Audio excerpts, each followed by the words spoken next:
Good evening. We're so glad that you've been able to join us. My name's Juliet Williams and I'm a member of King's Church Guildford who have organised this meeting. I'm delighted to introduce our speaker this evening, Jeremy Marshall. Hello, Jeremy. Hey, Juliet. How are you doing? I'm doing well, thank you. Now, so Jeremy is my brother-in-law's brother-in-law. I think that's right, isn't it? Very close. That's right, yeah. Nepotism's a terrible thing, right? Let me tell you a little bit more about him. So Jeremy's dad was the pastor of a church in Hemel Hempstead, where Jeremy grew up. And he's still a loyal fan and season ticket holder for Watford FC. There was no lying around on Sunlanders on Marshall family holidays when Jeremy was a child. His parents used to take him and his three sisters on adventures like smuggling Bibles into Russia. Jeremy's married to Jeanette and they have 3 grown-up children. He had a very successful career in the city where he worked as head of private clients for Credit Suisse and then CEO of Hawes Bank.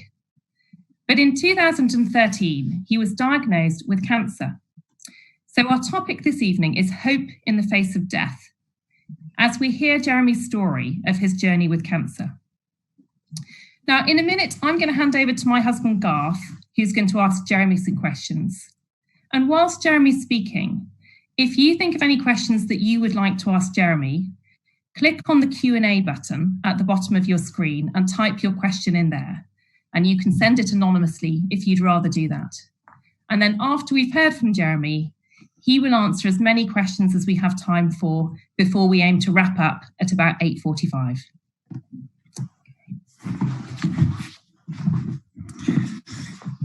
Thanks, Juliet, and thanks so much for joining us, Jeremy. It's great to have you. I'm going to dive in, show you my first question on the theme of hope. So, Jeremy, as a Watford fan, do you have any hope in the face of relegation? Yeah, not much, Garth, to be honest. Given our current form, I was hoping that the season would be scrapped, but at least I had the satisfaction of having seen a wonderful 3-0 victory over Liverpool. I'm just sorry in the end you couldn't come. Yeah, you missed a great game. Yeah, Jeremy thankfully spared me from that match. He was going to get me tickets, but it didn't. I was really grateful you didn't get me tickets for that thumping, Jeremy. So, Jeremy, we heard earlier you started life in smuggling. Can you tell us a bit about that journey from smuggler to Sevenoaks? Sure, yeah. So that's right. When I was a boy, Dad used to take us Bible smuggling. And that struck me as sort of pretty odd, really, that these people in the USSR were believing in God when they had every possible reason not to. So I kind of became a Christian over a fairly lengthy period of time. I went to university, then I went to work in private banking. As Juliet mentioned, first of all with Credit Suisse all over the world, and then with C. Hoare & Co. Hawes was a great place to work. It's one of these sort of wonderful British institutions. Knowing Guildford, I'm sure a number of people watching are probably customers of the bank, but don't worry, your secret's safe with me. And it's a bank owned by the family. It's on the 12th generation of family ownership. I was fortunate enough to be the first non-family CEO. And it's a wonderful place to live. An amazing building and the head office at the bottom of Fetter Lane, where Fetter Lane meets Fleet Street, full of probably like your office at school, Garth, old masters and fountains and sculptures and all that kind of thing. So it was really great fun. And working with wealthy people is interesting. One thing I think it shows you is that having a lot of money doesn't make you happy. Because people never have enough. There was a story I read today actually in the FT about the novelist Joseph Heller, Catch-22, was at a party, and one of his friends said, "You see the guy who's throwing the party, he's made more money today than you're going to make in a lifetime from your novels." But Heller says, "Yeah, but I have something that he hasn't got, which is enough." So wealthy people are somehow never satisfied. Not some of them are, but many people are always looking for something else. And it creates a kind of restlessness and a hunger. And I would say, of course, it's easier to be wealthy than not wealthy, but some of the most miserable people I've ever met have been very wealthy people. Thanks, Jeremy. And so you had this successful career in the city, and then one day everything changed. Can you tell us about what happened? Sure, yeah. So in 2012, just after the Olympics, one day in the shower, I found this tiny lump on my ribs. It's like a pea, really. So being a typical guy, I didn't know anything. Juliet's probably shaking her head here as he's a GP. In the end, my wife told me, don't delay, go to the GP. So I did. The GP said, look, it's just a fatty lump. It's nothing to worry about. We'll get it checked out. And then maybe some people watching you've been through that, or you've had loved ones go through that. You get referred from person to person. And eventually I got referred in early 2013 to the Marsden. And they said, you've got this really rare type of cancer. It's a type of sarcoma, which is cancer of the muscle tissue. But we caught it early. You should be all right. So I went through treatment. And then for about 2 years, everything was fine. In fact, April 2015, the oncologist congratulated me. You had 2 years cancer-free. We don't need to see you every 3 months for checkups. We'll see you in 6 months. Then about a month later, I was here in Sevenoaks on a Saturday evening. I was at a friend's house just a few hundred yards away. And we were having dinner. I went to adjust my collar just here. And as I did that, I felt this massive lump on my collarbone, not like a pea, but like a golf ball. And within a few seconds, my life changed forever. I made excuses. I said I felt ill. I went home, went to the hospital. And then a few days later, Friday, the 13th of June, appropriately enough, I was waiting in the waiting room at the Marsden. The nurse said, please come through. We went down a little corridor. And on the way, she said, I'm really sorry. And that was the only warning I had, because when we got to the doctors, they said, look, we don't know how we missed this. And in fact, a year later, they said it was a completely different, unrelated type of cancer. Anyway, you've got tumours everywhere, and there's not really a great deal we can do. And obviously the question you ask, Garth, is, well, how long do you think I've got? And they said, well, you never can exactly say, but 18 months. So at that, I burst into tears. And I'm not some kind of expert on cancer. I'm not some kind of super Christian, not at all. It's really hard having cancer. And I would say the hardest thing, Garth, is the impact it has on your loved ones. My wife was with me, but I had to go home. And then I didn't want to tell the children who were at university on the phone. So I kind of drove round and told them, which was, not a good experience. I then on the same day went to see my sisters, including your sister-in-law. And I told my mother as well, being a typical kind of insensitive son. I hadn't thought about the impact on her. And she said, I wish it was me, which was really, really touching. So, it's really hard having cancer. And I've been, I've got my 27th chemotherapy on Thursday. I've also had major problems with my eyes. I was blind for a while. I've had about a dozen operations. And then just to add something extra, because I got bored of oncology and ophthalmology, last month I was in hospital with heart problems, maybe related to COVID anyway. So, if you read about a sort of crisis in NHS capacity, it's all my fault. Thanks, Jeremy. Do be posting your questions on the Q&A button there that Juliet mentioned. So far, all we've had is grief for me about Liverpool losing to Man City last night. I said to a friend, I hope they didn't lose 5-0, which they didn't. They lost 4-0, so it wasn't as bad as it might have been. But Jeremy, you talked about that day that changed your life. What's it like living with cancer? In one sense, Garth, what's strange is I'd say to everyone watching, welcome to my world, because in the last 5 years, every time I was on the train and someone coughed or sneezed, I felt nervous because I have a very bad immune system. And now everybody feels like that. And in the last 5 years, I was afraid because I thought I might be dead in a few months. And now, strangely enough, in coronavirus, to some extent, everyone feels like that. So what's my dominant emotion? Fear. But the thing that's kept me going is the presence of God. I don't mean some supernatural experience. I'm not a religious person by nature. I'm a banker, right? You don't get much less religious than that. But when I'm in, the other day I was in something called a cardiac MRI, which feels like you're being in a coffin. It's a really unpleasant experience. Then I was lying there and I was afraid. I remembered the words of Jesus. Look, I'm with you always to the end of the age.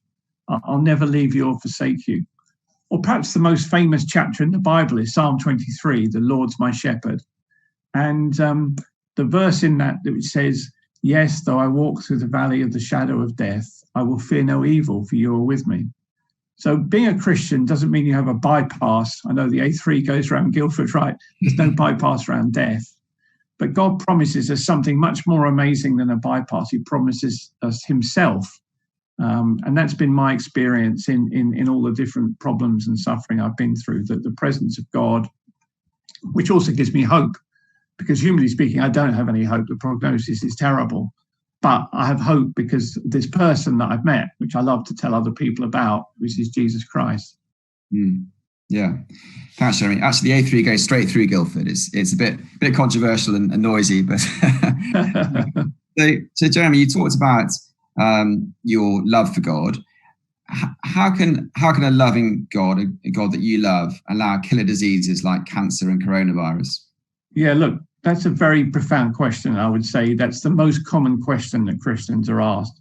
And I'm not sure I have 100% answer to it, but this is what I think the Bible says.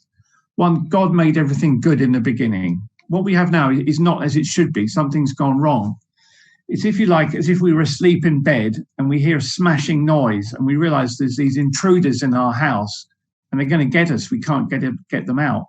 And the intruders are evil, fear, suffering, and death.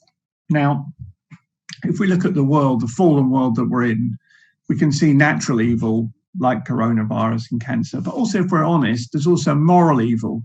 And it's easy often, isn't it, to identify the moral evil in other people like Edward Colston or whoever. But the truth is that we've all done things wrong. The Bible says we've all sinned and fallen short of the glory of God. And Alexander Solzhenitsyn, who was a Soviet dissident who was in a labor camp for 20 years, he said this, and I think that's really true. He said, the line between good and evil doesn't run between countries, doesn't run between political parties, doesn't even run between people. It runs right down the middle of each one of us. And if we're honest, each one of us have done things that are wrong, that have broken our relationship with God. So the world is a mess. It's full of sin, and God could justifiably throw the whole thing away and say that was kind of an experiment that didn't work. But the Christian claim, and I realize this is a really big claim, and if you don't agree or you doubt it, please ask me any question you like, is this. Well, why doesn't God do something about it? Well, he did do something about it. And this is what he did. The infinite creator God who made the whole universe, 75 trillion light years across, that God became a human being 2,000 years ago in an obscure corner of the Roman Empire, became a man, Jesus Christ, who Christians believe was fully God and fully human. And Jesus walked the dusty streets of Palestine, and he experienced also fear and suffering. Jesus, the night before he was arrested and then executed on a cross for trumped up charges, he hadn't done anything wrong. He felt afraid in the Garden of Gethsemane, and he prayed to the Father, saying, Father, if it's your will, take this cup away from me, but let not my will, but your will be done. And the cup is the cup of suffering and death and fear. So why did Jesus drink the cup? Because he had a choice. I don't have a choice in cancer. I wish I could get rid of it, and I can't. But Jesus, Christians believe, was perfect. Death, if you like, had no claim on him. So Christians believe that Jesus went to the cross because that was the way that we can get right with God, the way that the bill can be paid, if you like, for all the moral evil that we've done. And the thing that motivated Jesus to do that was love for the lost, love for people who, if you like, are drowning. And he jumped in and drowned himself to get us out of there.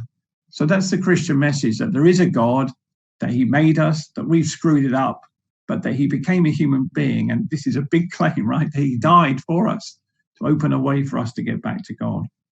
So the Christian answer to suffering is not really a set of theological propositions or philosophical arguments. It's a person, Jesus Christ, the suffering servant. Thanks, Jeremy. So we're going to open this up to questions in just a moment. And do keep your questions coming in. We've got a few in already. If I can ask you one last question, Jeremy, the theme for tonight is hope. People often say we live in a world that lacks hope.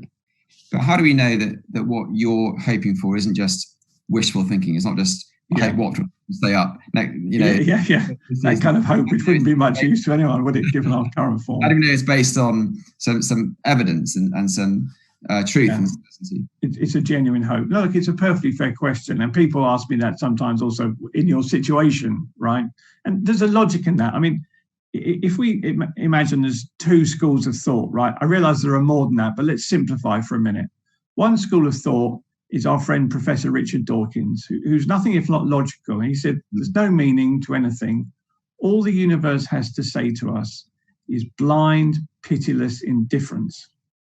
Blind, pitiless indifference. There is no creator God. There's no meaning at all. Everything is completely futile. a well-known atheist on their deathbed said to their family, goodbye forever. And that's logical, right? That's it. So there's no hope there. And there is no answer to suffering, really. The atheistic art, I'm not saying that atheists can't cope with suffering. I know many moral, good atheists, if you like, who live in a good way. I'm not saying atheists are bad people inherently. What I'm saying is the logical end of atheism is a dead end. It's a cul-de-sac. There is no hope. That's one school of thought. Now, the second school of thought is the one that I'm expounding, right? Which is that there is a creator God, that he loves us, that he made us for a person, and that there's a way out of death. There's an answer to death. Now, that longing is very powerful. Eddie Izzard, the transvestite comedian, was recently interviewed in The Guardian, and he said this: all my life, I've been affected and traumatized by the death of my mother when I, Eddie, was about 6 or 7 from cancer. If only she or someone had come back through the clouds to tell us there's something there. When I read that, I was really moved, because that is exactly the Christian claim, right? So there we have 2 choices: the Dawkins choice, blind, pitiless indifference; the Christian choice, a loving God, a way out of death, hope in the face of death. But the question is not which is more helpful. I think it's obvious that the second is more helpful. It's which is true, right? Which is true. Because the Christian claims to be able to defeat death with belief in Jesus Christ is only useful if it's true. Otherwise, it is indeed, Richard Dawkins is right, a God delusion. And when you're very ill, that's kind of an acid test then. Well, what do I actually believe? And the reason I believe that it's true is that I believe if I was there with an iPhone or an Android on the morning of Easter Sunday, whenever it was, we don't know exactly which year, probably AD 33 or 34 AD, that the things that the 4 eyewitness accounts set out, that there was Jesus's body dead for 3 days in a tomb, the stone was rolled away, and Jesus came back from the dead and was seen by hundreds and hundreds of people, even 500 people at once. So this wasn't like some kind of drug illusion. No, this was a real risen Jesus who ate food, who could be touched, a real human being, not a ghost. And because of that event 2,000 years ago, if you like, casts a light forward, because there are all kinds of historical events that happen not long before Jesus's death and resurrection. Julius Caesar crossed the Rubicon and then a few years later was assassinated. But it doesn't make any difference, does it? It doesn't make any difference whatsoever to how we live. But I believe that because Jesus rose from the dead, and that's the cornerstone of Christianity, Christianity stands or falls on that. Did that happen, yes or no? We can know him now. We can know him now. I can know him, you can know him. And Jesus makes a big claim in the Bible. At the end of the Bible, he says, I have the keys to death and hell. Now, if you have the keys to something, a car, you own it, right? Usually, unless you've nicked the car or something, usually you own the car. Same thing with a house, right? So Jesus is saying, I own death and hell. In fact, one day, God will destroy death. Death itself will be swallowed up. That's a promise that was made about 800 years before Jesus. And because of that promise, that also means if we trust in Jesus, if we believe in him, if we place our keys, if you like, into his hands, we know where we're going. And that's the end of the 23rd Psalm. Surely goodness and mercy will follow me all the days of my life, and I will dwell in the house of the Lord forever. So a historical fact, I believe is factually correct, that Jesus rose from the dead. We can know him now in the middle of suffering, and we know where we're going. Now, if you're listening to this and you think, well, I don't know, maybe there's something in it, I don't know, I would implore you, look at the evidence. All I'm asking is have an open mind about the truth of the Christian claims. Is Jesus who he said he was? Let's imagine you go and buy a car, right? I just bought one after lockdown, or one of our sons bought one because he needs it for his work. So, what did we do? Well, first of all, we researched on the internet, and then we went to look at the car, right? And we opened up the bonnet, we had a look, we test drove it, and we thought, is this car worth it? Is it reliable and trustworthy? Yes, and so far hasn't broken down. That's good. Now, it's the same thing with Christianity. Please, I beg you, have a look at one of the eyewitness accounts. And if you're not sure about it, you've got doubts or questions, that's fine, ask. But this is a really important question, not only because there is hope in the face of death, but because Jesus stands in front of you and claims, I am the resurrection and I am the life. And it's not just about physical death, it's about eternal death, which is what the Bible calls separation from God. Because by nature, we're going away from God. Jesus says, do a U-turn if you like, come back, choose life. Who wants to follow death? Who wants to go to death? No, come home to the Father through the Son. That's the Christian message. Now, if none of that makes any sense, I really appreciate you watching. And please ask me anything you like. Be as skeptical as you like. I really appreciate you listening. And really happy to take questions. And you can ask me anything. Whether I know the answer is a different question entirely, but ask away, please. Fantastic. Juliet's now going to join me. We're going to ask these questions together. By the way, Jeremy, talking about buying cars, as your brother-in-law keeps reminding me, I once bought a second-hand car, which turned out to be two cars stuck together. So it wasn't a great purchase. Now, you can either post your question anonymously or give your name. And somebody who's given their name is Jonathan, who is a very old friend of mine. We went to school together, so I've known him since I was 10. He lives in France. Thank you, Jonathan. How does having faith in God help you, Jeremy? I think two things, Jonathan. Thanks a lot for the question. One is that I know where I'm going, right? I am afraid of dying, but I'm not afraid of death. If you like, an analogy is maybe a stupid one, is I always quite like to go to the Seychelles or somewhere like that. So that's heaven, if you like. But to get to the Seychelles, you have to go through Heathrow Airport. That's death, right?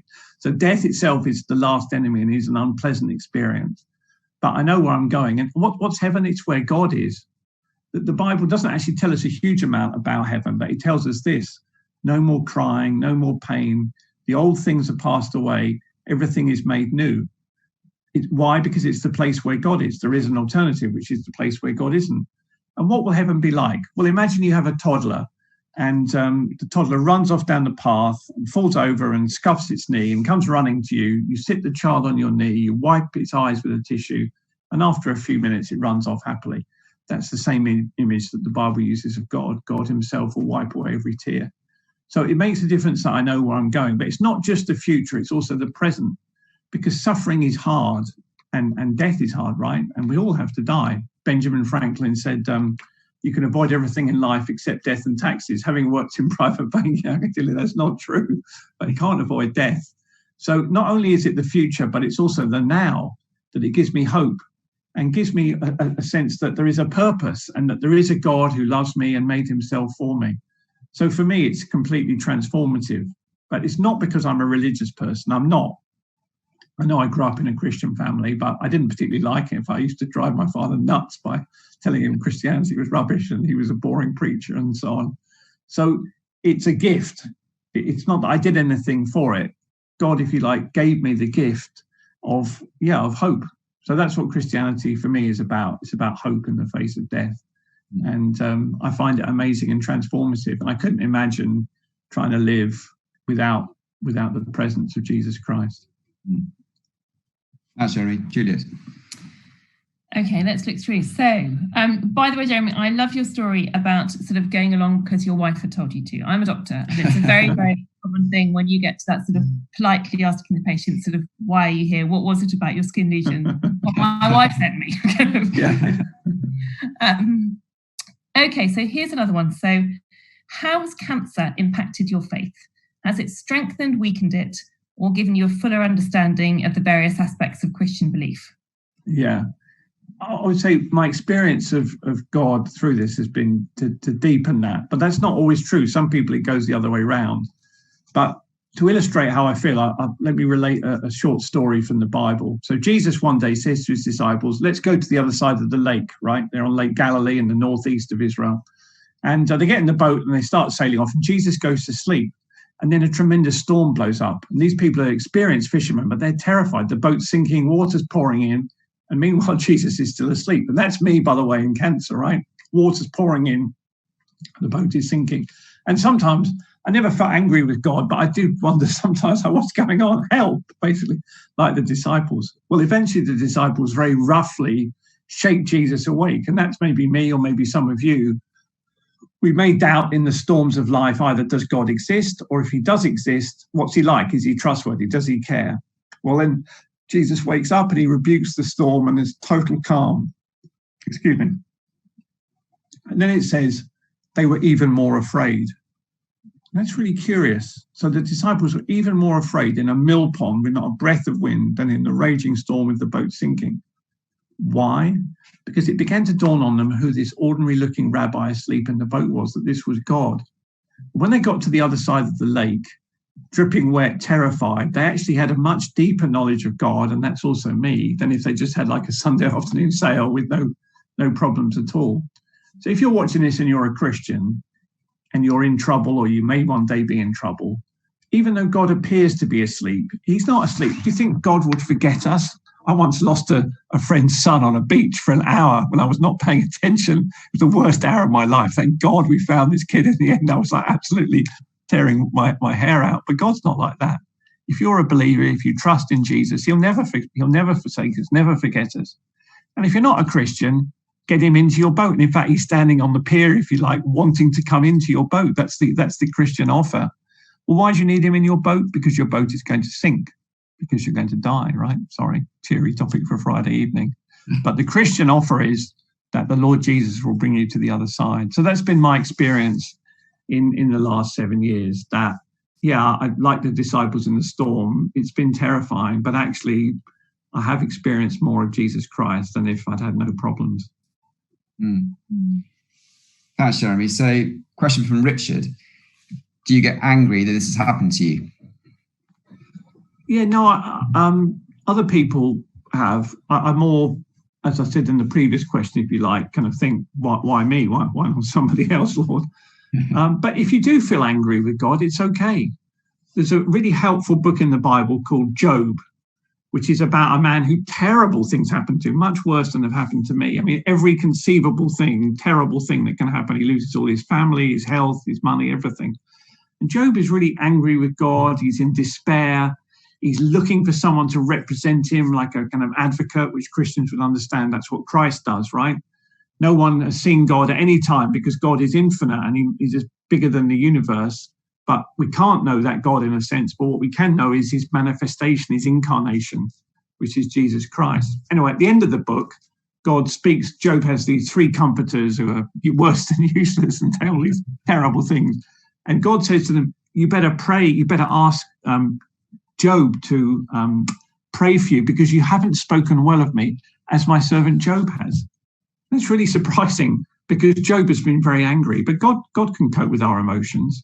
And if you're feeling angry, you're feeling let down, you feel, is there even a God there at all? Well, speak to him.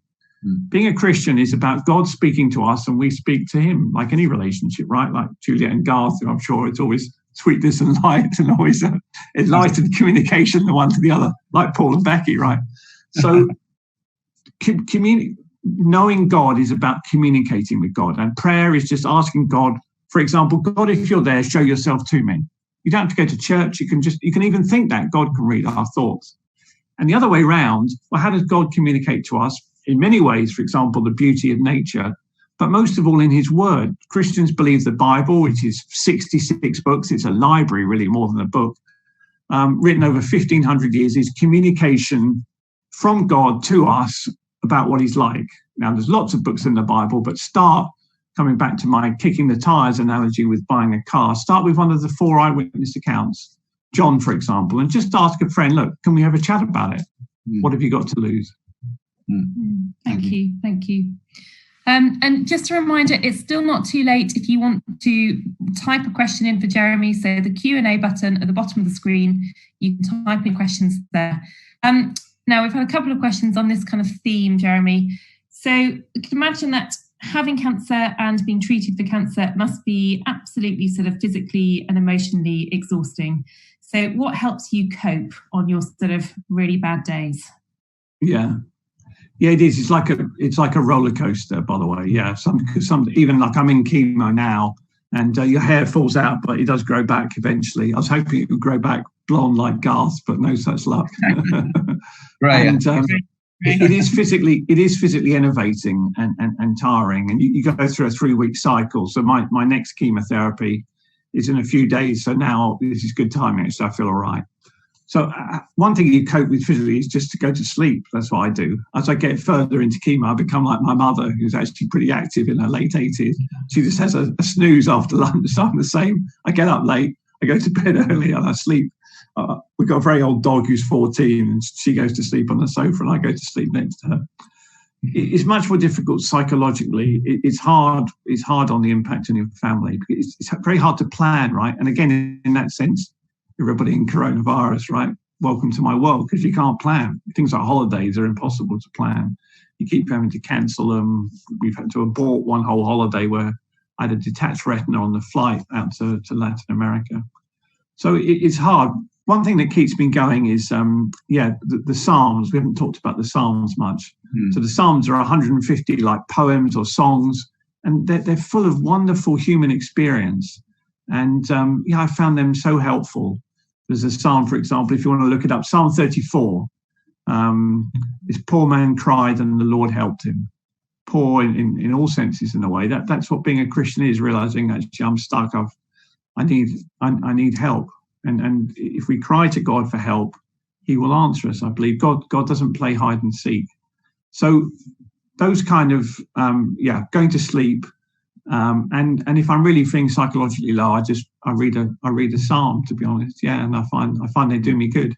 And you can get that too. Just get a Bible and just read a Psalm. 34, 23, 31, 103. They're all good. Those would be my favorites. Fantastic. We've got time for a few more questions. Do keep them coming.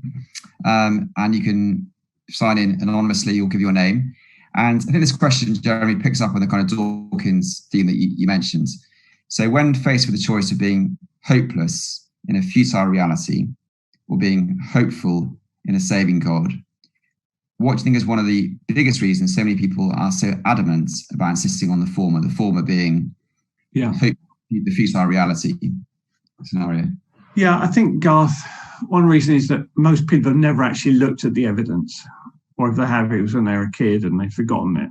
So according to a recent survey, 25% of people in the UK think that Harry Potter's in the Bible, right?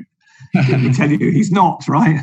And 50% of people, which is much worse actually, think that Jesus either never existed or he's a kind of mythical character like Robin Hood, who maybe existed, maybe not, but we can't really know much about him. No, I mean, there's an incredible richness of detail about Jesus's life, death, and resurrection. And I believe the reason that most people have not come to faith is that they never really look with an open mind. So that's all I'm asking is be open-minded. Look, decide for yourself. And if after having looked at it, what have you got to, and you decide it's not true, what have you got to lose? If what I'm saying is true, if there is an answer to death, and if there is also, by the way, an alternative to being with God, which is being away from God, this is more important than anything. It's even more important than Liverpool winning the Premier League. Sorry, Carsten. It's the most important thing in the universe. It's more important than anything. And you, in a way, owe it to yourself to look into it. And by the way, there's no charge. I know I'm a banker, right? You're probably wary of small print and dodgy dealings. But Jesus says, come to me, all those who are heavy laden, and I will give you rest. That's a free, there's a free, what's called a free offer of the gospel. There's no conditions. You can come. The only thing you need to come with is two things. One is an open hand saying, I want life. And the other one is, we have to turn away. We have to do a U-turn away from the things that have driven us away from God in the first place. There's a story in the Bible. I don't have time to relate it, but you can read it. It's in Luke chapter 15 about the prodigal son, right? Who's in the pigsty. What does he do? He does a U-turn. He says he came to his senses. And I guess it's a bit like that film, maybe The Matrix, where a lot of people are kind of wired and don't really realize that they're missing out on their creator God. And that's why I think also in coronavirus, I mean, as you know, Garth, I've been doing almost one of these a night, and I've had like 1,000 people, and they must be quite bored, I guess, to listen to me. But yeah, there's I've never seen such an openness on the claims of Christianity. So all I ask is, please have a look, talk to a Christian friend. If you haven't got one, I'm sure Garth or Richard Ledbetter at the church be happy, and just have a look. Have a Zoom call with someone with a coffee and spend half an hour and look at the evidence. A few more questions before we wrap up. And you were starting to touch on this, Jeremy, actually. But so what do you enjoy more now in life than before you were diagnosed with cancer? Yeah, I don't miss work, Juliet. Now, a few people have had a taste of that, haven't they? Yeah. I imagine in Guildford you have a lot of people who are very driven. I live in Sevenoaks, right? We're a sort of poor man's Guildford. If you can't afford Guildford, you go to Sevenoaks. And a lot of people who's very, very focused on their career, be it in the city, business, or in medicine, dare I say, or even education, right? And when you get really ill and you're told you have a short time to live, the importance of work falls away. Nobody on their deathbed says, I wish I'd spent more time in the office. So one thing I don't particularly miss is work, although I like my job. One thing you really value is obvious is family, right? Family. Spending time with my kids. Last year, I was able to walk our daughter down the aisle. She married an American. Nobody's perfect, right?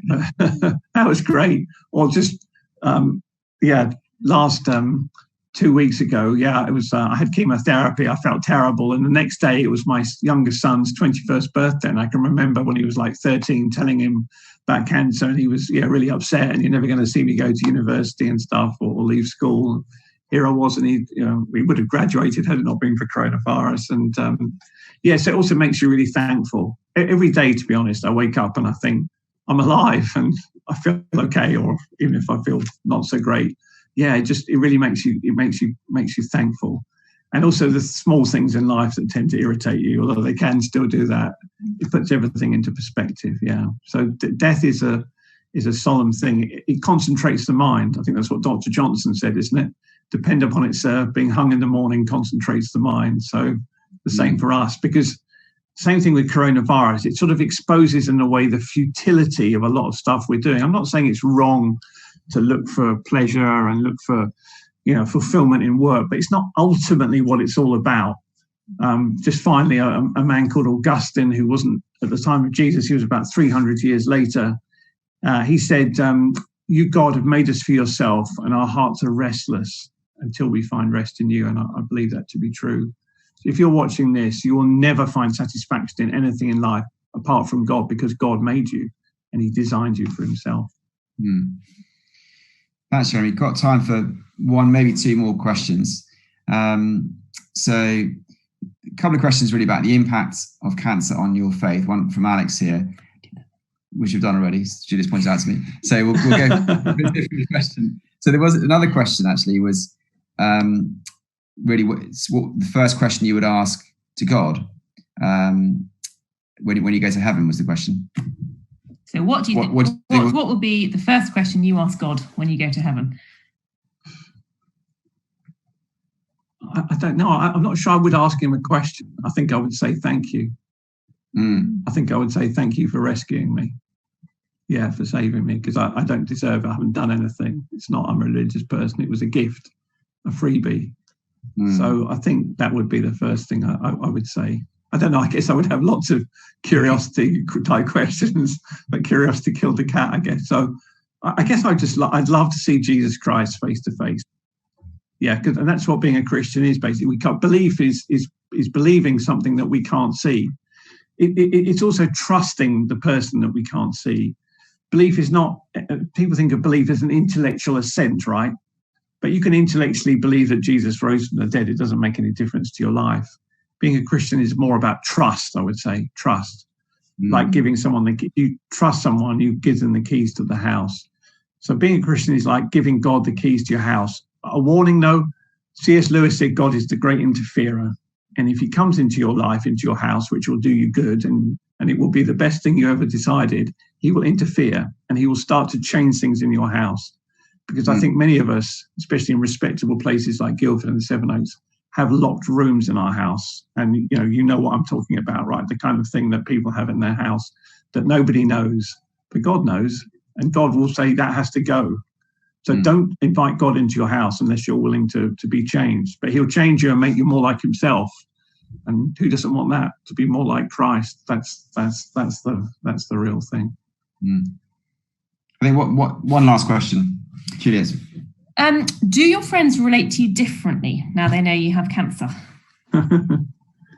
I think one thing is that people don't know what to say to you. And I feel bad about people, colleagues or friends of mine who had cancer. You just don't know what to say to people because you're kind of embarrassed and afraid to say the wrong thing. One thing I would say on that is that the best communication is really to listen, actually. And everybody's different. I've told you my cancer story, right? Other people don't like talking about it. They're very private. So if you've got a friend and you're thinking of how do I relate to them, just listen to them, and small and often. For example, sometimes Christians give you great wadges of scripture, or like kind of almost bombard you with verses. I'm not sure Romans 8:28 is a great verse to quote to someone in my position. If you don't know, oh God, especially if you say it all things work together for good to those who love God, which is true, right? But may not be the most helpful thing. I feel very supported by my friends, and also by not just by my Christian friends. I've got a non-Christian friend who's a convinced atheist, and he made me laugh because he said, I gave God a surprise. I popped into a church and said a prayer for you. And I was kind of touched by that, actually. You don't need to go to church. I thought that would be a bit picky. But so on the whole, I think it's been great. Yeah, I value friends and family. One thing that's challenging is communication, though, because everybody wants to know how you are.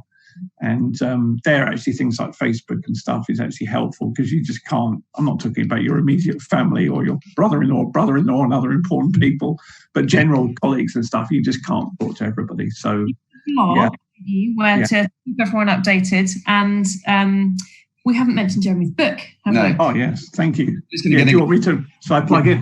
Yeah, good. Yeah. Here it is, Beyond the Big C. It just came out with the perfect title, right? The Big C is actually cancer, but it could be coronavirus. It's a very short book, about 70 pages, and it's really just an expanded version. It's kind of more detail about what it's like with cancer, and I'm sure King's Church will be happy to send you a copy, or you can get it online. And if this is the second best way. The best way is to look at one of the Gospels with a Christian friend, kick the tires. But if you think, it's a bit much, read the book, please. It's just my story, see what you make of it, and tell your Christian friend, this was great, or this was terrible, or whatever. Just please, I beg you, be open-minded. I believe there is a God who loves you, who died for you, who wants to save me and you and rescue us, and that's the Christian faith. You must decide if that claim is true, but that's what we're all about believing in Jesus, who stands in front of us and says, I'm the resurrection and I'm the life. So thanks a lot for listening. Really appreciate it. As Jeremy says, you can follow the website for Kings. You will probably have got the link from, and we are totally happy and keen to send you a copy of Jeremy's book if you would like to find out more. And you can on the website. There's a hello section, which is how you get in touch with the church office if you would like to do that. Yeah, thanks, Judith, and Jeremy. Thanks so much. We're going to wrap things up there. Great hearing from you. Thanks so much for answering all our questions so clearly and openly, honestly. And as you said, Jeremy, I think your phrase was kick the tires on this and talk to a friend who's a Christian, maybe a friend who's invited you here tonight. Look at Jeremy's book, look at a psalm, and as Judith said, look at the King's Church Guildford website. Just like to finish by thanking everyone so much for joining us tonight. I hope you've enjoyed it. Jeremy, thanks again for your time. You can go and curl up on the sofa with your 14-year-old dog later. And I think you've got Chelsea tomorrow. So I'm not very optimistic. Yeah, not much hope there. Thanks, everyone. Have a good evening. There is a hope that burns within my heart, that gives me strength for every passing day. A glimpse of glory now revealed.